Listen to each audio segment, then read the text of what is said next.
Hello friends, hello subscribers. We have a returning guest. Doug has come back and he's brought this fine English game gun for us to view. I'll introduce Doug. You may remember him. And Doug, perhaps you tell us a little bit about your fine gun.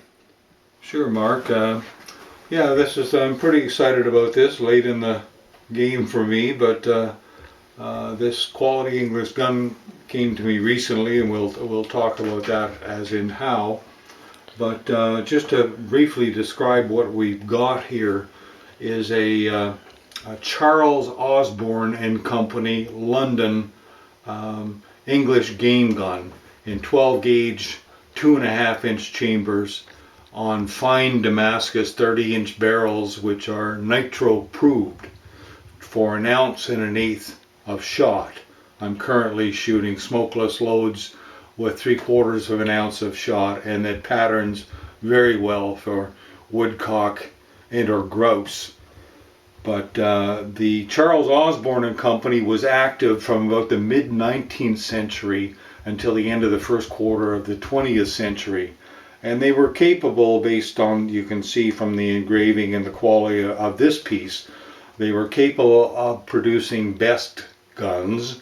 And in fact, I happen to know that they built guns at one time for Holland and Holland Company.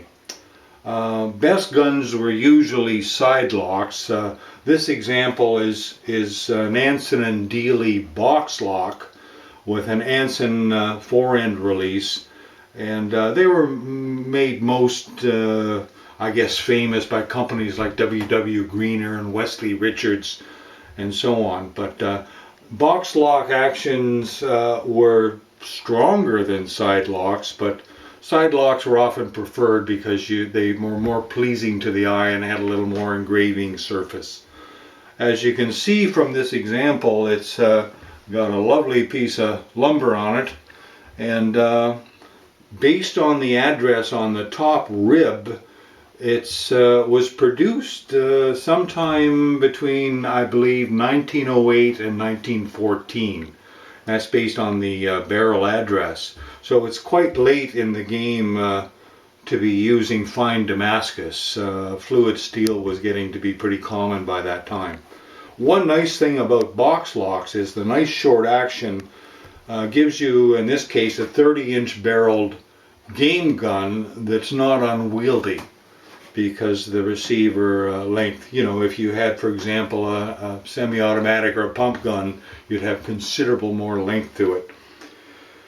At any rate, this particular piece had very, very good bones, and when it came to me from David Tebbutt's estate, I decided that the finish was showing that it was a little tired from a century of handling, and so I sent it out to a gentleman named Chris Daw in Newfoundland, and he has a business called Stillwater Restorations. And Chris did a wonderful job in bringing back the finish on this fine old game gun. And if I can pick it up and illustrate, for example, he freshened the checkering on the buffalo horn grips, and had the screws in. If you could take the light off that screw, Doug, we can see it better, amazingly. Okay. If you turn it a little more towards the camera. This camera isn't very good, folks, sorry, but so Chris had those screws in the buffalo horn butt plate after the checkering was freshened, had them engraved, and he fire blued them. I had him also freshen the checkering on the fore end and the buttstock. Okay, Doug, can you show us more of the box lock? We'll try to show our viewers. What's important about the Anson and Deeley, again, is that was a very strong and probably the most popular double-barreled shotgun action and rifle action still in the world today. This example Chris Daw of Stillwater Restorations sent the receiver and the forend iron out to Nova Scotia to Oscar Cobb, who did the color case hardening on it in the subdued English fashion. The trigger guard and the floor plate of the action were blued. You can see the quality of the English engraving on it, and the screws were tined. Also, you can see the Anson forend release button, and the barrels on this piece are very fine Damascus twist, and I don't know if the camera can capture the pleasing pattern. We'll try to focus. This poor old camera is. That's not too bad. Actually, it's better with the light off it, actually. Okay. We'll take the light off it. These barrels, the fine Damascus twist barrels, were re-browned by Chris Daw of Stillwater Restorations. And it's a fairly tedious process of artificially rusting and polishing them.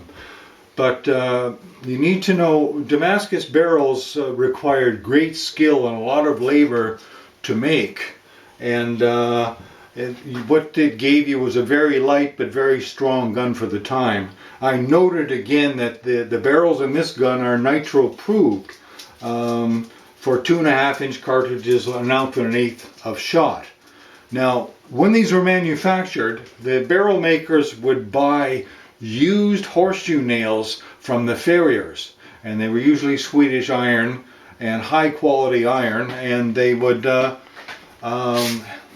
forge weld this into a faggot and then twist it like toffee and wrap it around a mandrel with steel rods alongside to get this complex Damascus pattern. And after they were polished and artificially rusted, the steel would show as the light colored metal and the Swedish iron as the darker colored metal in the barrels. The barrel makers got their steel from cutlers and razor manufacturers and spring makers, etc. So it was quite a process and quite a labor-intensive process.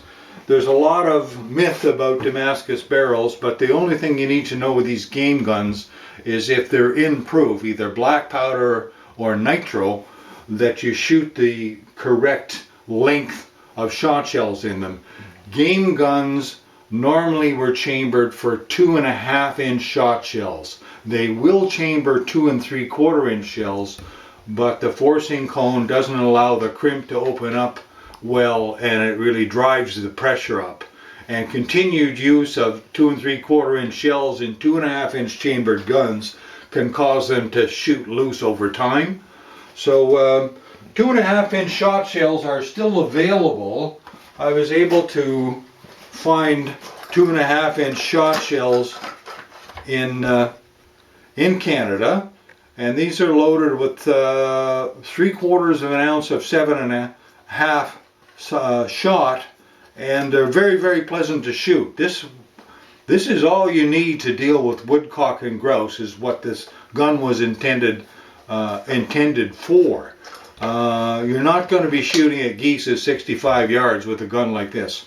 And can you use steel shot in one of these guns? No, I would not. In fact, the maker of this brand of shot shells warns on the box about using in Damascus barrels, but that applies to smokeless proved or worn, damaged barrels. Often, because of the passage of time, none of these barrels, as a rule, is less than 100 years old. So a lot can happen in a century or more. At any rate, this one is quite safe to use with 2.5-inch shells, and that is the biggest concern. Often guns, if they were abused and badly corroded, they could be dangerous, whether they were fluid steel and or Damascus. But the general rule is don't shoot Damascus, but if they're in proof, they're quite safe. And so our mutual friend, Dave Tebbutt, You purchased this gun from the estate of Dave Tebbutt. Dave passed away a year ago in July. Yes. And an enormous loss, both on a personal level and to the shooting sports community in Ontario. He was a skilled stock maker, a skilled hand loader, an unparalleled offhand silhouette shooter, and good friend. And he had great taste in guns. I know these game guns can be quite a bargain if you can find one in good condition. They often sell for nominal sums and aren't recognized for what they are. David had good taste, and yeah, anytime I pick this gun up, I think of him, and I hope to get out maybe as soon as tomorrow and see if I can knock down a few woodcock at home with this gun. So for our viewers who would be interested in buying one, perhaps at an auction or perhaps a pawnbroker, or perhaps they might find it at an estate sale, what did it cost in Canadian dollars to restore this firearm? Yeah, good question, Mark. The charges to me from Stillwater Restorations were very reasonable. I think in total to correctly refinish this firearm was about maybe 1,700 Canadian dollars in total, and I feel it was money well spent, and it was very reasonable for the work that was done. So roughly $1,000 to $1,100 US funds. So, all right, Doug, thank you for bringing in this beautiful gun. Thanks, Mark. And perhaps at another time we may show a walking around video, but with me you never know. Just have to show you